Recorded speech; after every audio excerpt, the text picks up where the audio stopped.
Okay. All right. So overall, a pretty successful weekend already. Just having as many draft picks as you had go today, and to have this team in one place for this weekend. Just tell me a little bit about what that means, from a coaching standpoint, from getting a group of kids together, and then obviously a very successful group.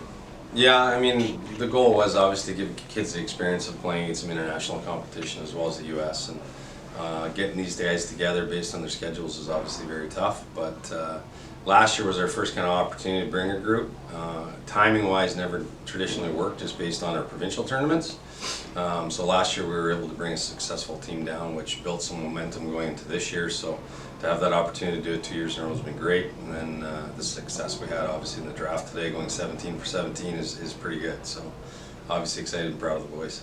Going 17 for 17. I mean, what are Actually 16 for 17. We have an underager. So. Okay. But we'll count him. But to that, I mean, obviously you guys have a pretty good eye for talent. Like, what are you looking for when you evaluate players and when you're trying to put teams together?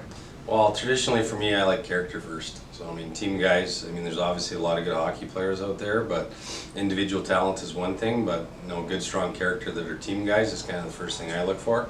And then you build your roster based on needs. I mean, obviously you need some offensive guys, defensive guys that play roles. So trying to put a team that's a dynamic, that everybody adds something different. I think that's the best way to build a team to be successful. Obviously there's more talented offensive guys and defensive guys, but finding that right mix is always the challenge. So, WSI as a whole, why this event? Why was this something, a year ago that you guys were like, we got to get kids there, we got to get a team there? Why was this such a destination, and why you guys felt the need to put a team? Well, a little history. I mean, I'm from Ontario, Northern Ontario, which is very close to the Minnesota border, northeastern, I guess, Thunder Bay. So we had the only USHL franchise in the history of that league that was Canadian. So I had the opportunity to kind of be around that team for quite a few years. And when I moved west, I'm an advocate of different paths and different options. So I've been working with Legacy initially it was Selects for 10 years now. And ultimately my goal was to kind of get these kids exposure to other opportunities with the exception of the CHL. Not saying there's a wrong way or a right way, but I like options. I like kids to be educated and understand that there are other ways other than the CHL, and it's not, it's a professional league, it's a tough league. College is a great route. It's a little bit of a longer development platform, and that was kind of why I initially got involved.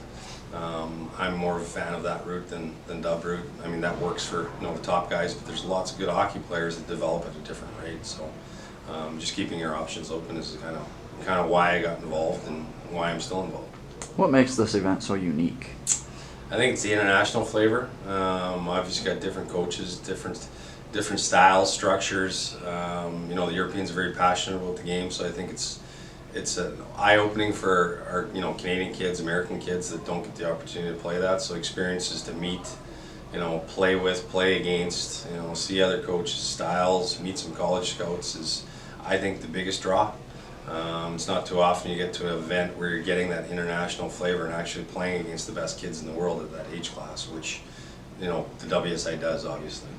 So you mentioned it being the best kids in the world. Do you truly believe that? And what do you see that you go, wow, this really is the cream of the crop?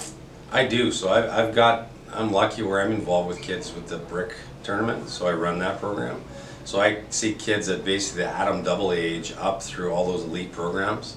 So I've had the opportunity to work with a lot of these kids and see them develop, and I still coach. I'm still around, so I've coached in college a little bit, and the Alberta Junior Hockey League, and the Bantam AAA, Midget AAA. So I've been around the game to see it enough to have a pretty good handle on who's here and who's not here. So, and it's evident today. I mean, we've got 16 of our 17 drafted, and the only one was an underage that would have probably been first overall still. And we're here, and I mean, it's competitive. We won our first game in a shootout against a European Russian team, and then today, first period was 2-1 going into the second, and we pulled away. But ultimately, it's evident by the competition and the scores. Good. Anything else you want to add? No, that's good.